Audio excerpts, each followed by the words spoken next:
Bonjour à toutes et à tous, c'est RK. Aujourd'hui, nous nous retrouvons la sixième partie du cours sur les axiomes de séparation.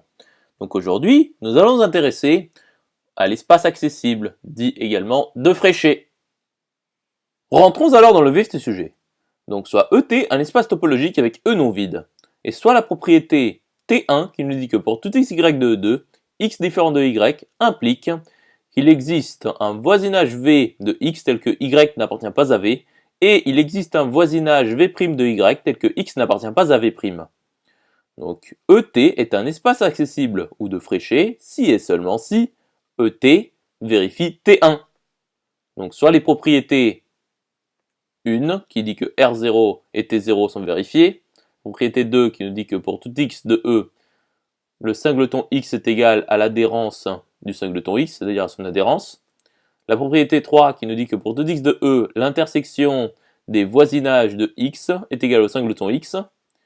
Et la propriété 4 qui nous dit que pour tout xy de E2, x différent de y implique y n'appartient pas à l'adhérence du singleton x et x n'appartient pas à l'adhérence du singleton y. Démontrons alors que T1 équivaut à 1, qui équivaut à 2, qui équivaut à 3, qui équivaut à 4. Donc montrons que T1 implique 1. Donc soit xy appartenant à E2 tel que x est différent de y quelconque. Donc il existe un voisinage V de x tel que y n'appartient pas à V, et il existe un voisinage V' de y tel que x n'appartient pas à V'. Or, il existe O appartenant à T tel que x appartient à O qui est inclus dans V. Donc y n'appartient pas à O. Et il existe O' appartenant à T tel que y appartient à O' qui est inclus dans V'. Donc x n'appartient pas à O'. Et donc, il existe O appartenant à T tel que x appartient à O et y n'appartient pas à O, et il existe O' appartenant à T tel que y appartient à O' et x n'appartient pas à O'. A fortiori, pour tout xy de E2, x différent de y implique qu'il existe O appartenant à T tel que y appartient à O et x n'appartient pas à O, ou il existe O' appartenant à T tel que x appartient à O et y n'appartient pas à O. Donc T0 est vérifié. Poursuivons la démonstration. Donc soit xy appartenant à 2 tel que v rond de x est différent de v rond de y. Donc x différent de y. Et donc, il existe v appartenant à v rond de x tel que y n'appartient pas à v, et il existe v' appartenant à v rond de y tel que x n'appartient pas à v'. Et donc, il existe O appartenant à T tel que y appartient à O et x n'appartient pas à O, et il existe O' appartenant à T tel que x appartient à O' et y n'appartient pas à O'. Par conséquent, pour tout xy de E2, v rond de x est différent de v rond de y implique qu'il existe O appartenant à T tel que y appartient à O et x n'appartient pas à O, et il existe O' appartenant à T tel que x appartient à O' et y n'appartient pas à O'. Donc R0 est vérifié. À présent, montrons que 1 implique 2. Donc soit x appartenant à E quelconque. Donc le singleton x est inclus dans l'adhérence du singleton x. Montrons alors que l'adhérence du singleton x est incluse dans le singleton x. Donc soit z appartenant à l'adhérence du singleton x quelconque. Donc ceci équivaut à v rond de x égale v rond de z, car ET est R0 d'après 1. Donc pour tout voisinage v de x, z appartient à v, et pour tout voisinage v de z, x appartient à v. Et donc pour tout O de t, x appartient à O implique que z appartient à O. Et pour tout O' de t, z appartient à O' implique que x appartient à O'. Donc x égale z, car ET est T0 d'après 1. C'est-à-dire z appartient au singleton x. Par conséquent, le singleton x est égal à l'adhérence du singleton x, c'est-à-dire son adhérence. À présent, montrons que 2 implique 3.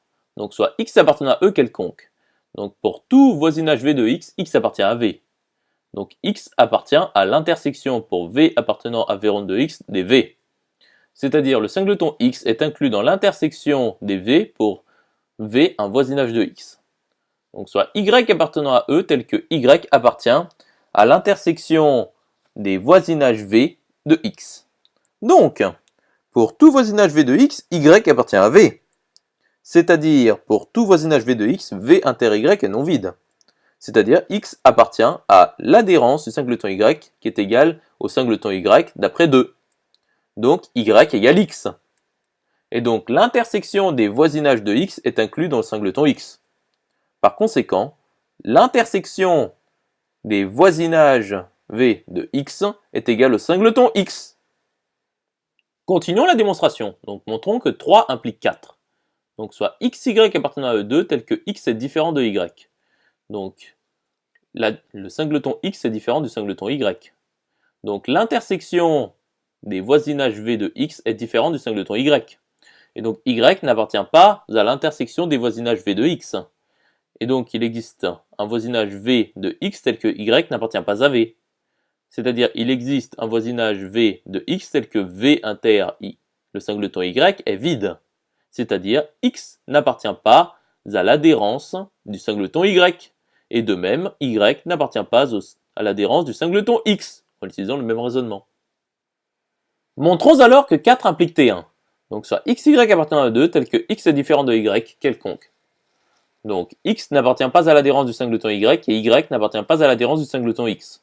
Donc, il existe un voisinage v de x tel que v inter le singleton y est vide. C'est-à-dire, il existe un voisinage v de x tel que y n'appartient pas à v. Et de même, il existe un voisinage v' de y tel que x n'appartient pas à v'. Par conséquent, pour tout y de E2, x différent de y implique qu'il existe un voisinage v de x tel que y n'appartient pas à v, et il existe un voisinage v' de y tel que x n'appartient pas à v'. Donc T1 est vérifié. Finalement, T1 équivaut à 1, qui équivaut à 2, qui équivaut à 3, qui équivaut à 4. Conclusion établie. Continuons l'étude. Donc démontrons que T1 équivaut à pour toute partie d'A de E, cardinal de A fini implique que A est égal à son adhérence, c'est-à-dire que A est fermé. Donc voyons l'implication directe. Donc soit A une partie de E telle que cardinal de A soit fini quelconque. Donc si le cardinal de A est nul, alors A est égal à l'ensemble vide qui est égal à son adhérence, donc A est fermé. Alors maintenant, supposons cardinal de A non nul et fini. Donc posons n égale cardinal de A. Nous pouvons alors écrire A est égal à l'ensemble des xi tel que i appartient à un n entier.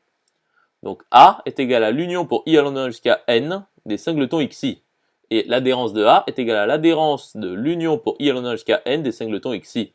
Ce qui est égal à l'union pour i allant jusqu'à n des adhérences des singletons xi, car il s'agit d'une réunion finite fermée.